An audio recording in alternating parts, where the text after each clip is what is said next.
Hi, boys and girls. Today we have a book called A New Coat for Anna. This book focuses on economics. Now, economics is the study of money and how it works in our communities. So, where money comes from, why we have money, how it moves from person to person and business to business. Now, in A New Coat for Anna, it doesn't use money as much as it uses and talks about some of the other ways that people would trade or barter or do different services to help get what they need.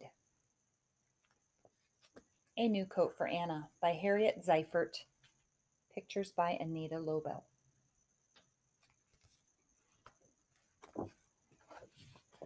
A New Coat for Anna.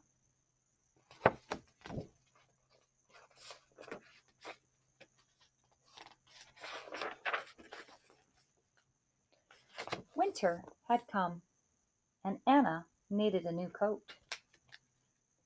The fuzzy blue coat that she had worn for so many winters was no longer fuzzy, and it was very small. Last winter, Anna's mother had said, "When the war is over, we will be able to buy things again, and I will get you a nice new coat." But when the war ended, the stores remained empty. There were still no coats. There was hardly any food, and no one had any money.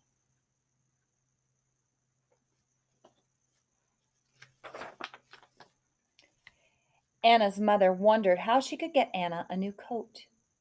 Then she had an idea. "Anna, I have no money," she said, "but I still have grandfather's gold watch and some other nice things. Maybe we can use them to get what we need for a new coat.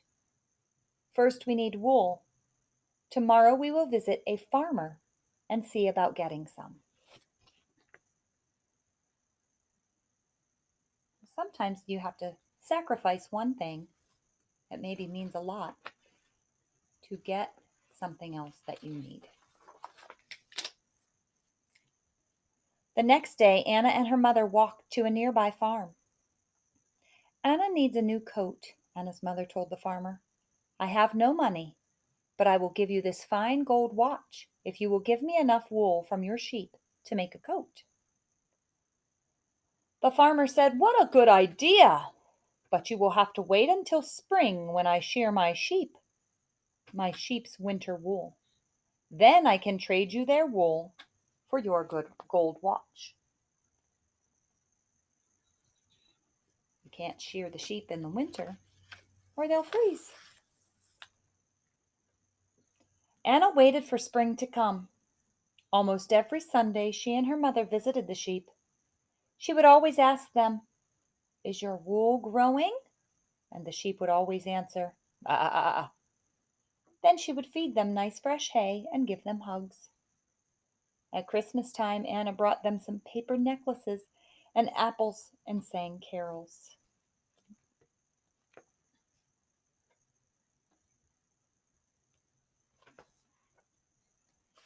I think Anna was learning to appreciate the sheep and what they were going to give to her.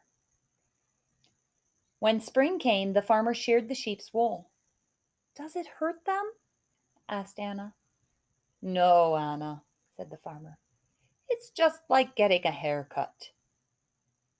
When he had enough wool to make a coat, the farmer showed Anna how to card the wool.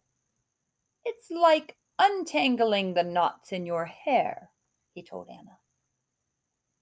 Then he gave Anna's mother a big bag of wool, and Anna's mother gave him the gold watch. So she didn't use money, but she traded something else that was very valuable. Anna and her mother took the bag of wool to an old woman who had a spinning wheel.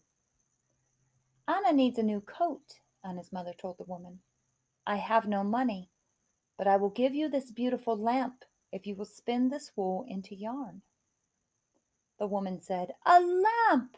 That's just what I need, but I cannot spin quickly, for I am old and my fingers are stiff.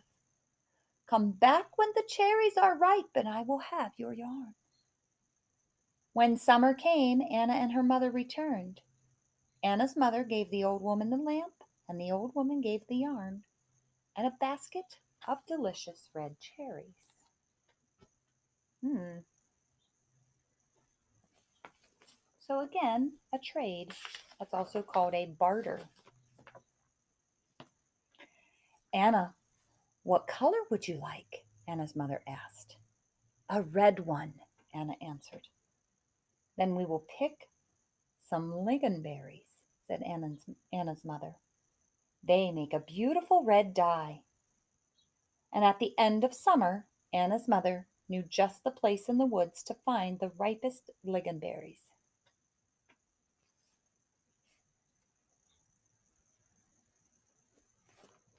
Anna had to be really patient, didn't she? She didn't just run to Walmart and grab a coat. Anna and her mother boiled water in a big pot and put the berries into it. The water turned a deep red. Anna's mother dipped the pale yarn into it. Soon the red yarn was hanging up to dry on the clothesline strung across the kitchen. When it dried, Anna and her mother wound the yarn into balls.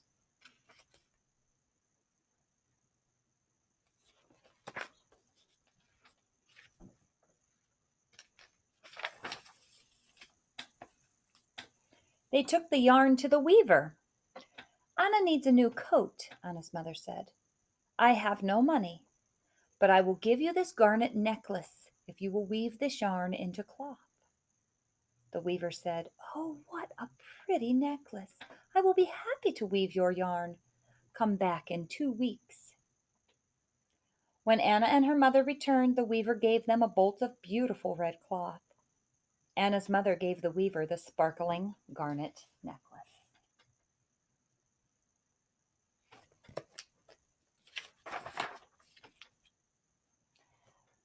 The next day, Anna and her mother set off to see the tailor. Winter is coming, and Anna needs a new coat, Anna's mother told the tailor. I have no money, but I will give you this porcelain teapot if you make a coat from this cloth. The tailor said, That's a pretty teapot. Anna, I'd be very happy to make you a new coat. But first I must take your measurements. He measured her shoulders, he measured her arms, he measured from the back of her neck to the back of her knees. Then he said, Come back next week, and I will have your coat.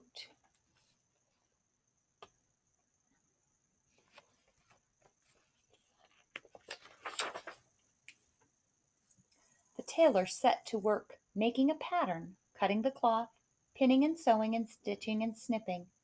He worked and worked for almost a whole week. When he was finished, he found 6 pretty matching buttons in his button box and sewed them on the coat. He hung the coat proudly in the window for everyone to see. This coat is for Anna, says the tag down at the bottom.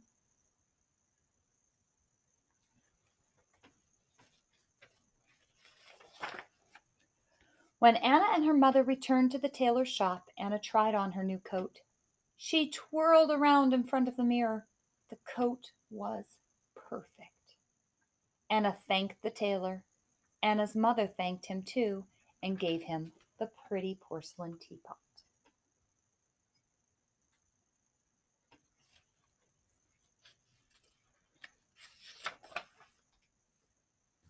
Anna wore her new coat home.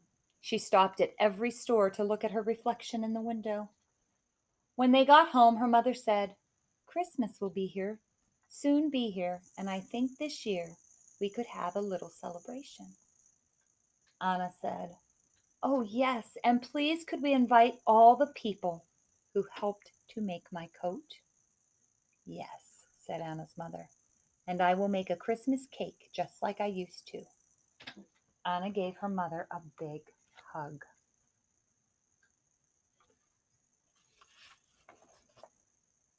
On Christmas Eve, the farmer, the spinner, the weaver, and the tailor came to Anna's house.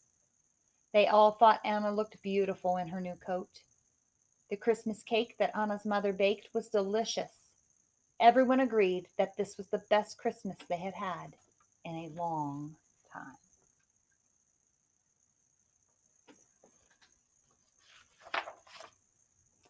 On Christmas Day, Anna visited the sheep. "Thank you for the wool, sheep," she said. "Do you like my pretty new coat?" The sheep seemed to smile as they answered, "Bah." Now, normally, when we buy a coat, we rush off to the store and we hand over some money and we get a coat and walk away. In this instance, she had no money, so she used many other valuable special things as money to get what she needed. Our needs are very important. Wants are nice, but needs are essential.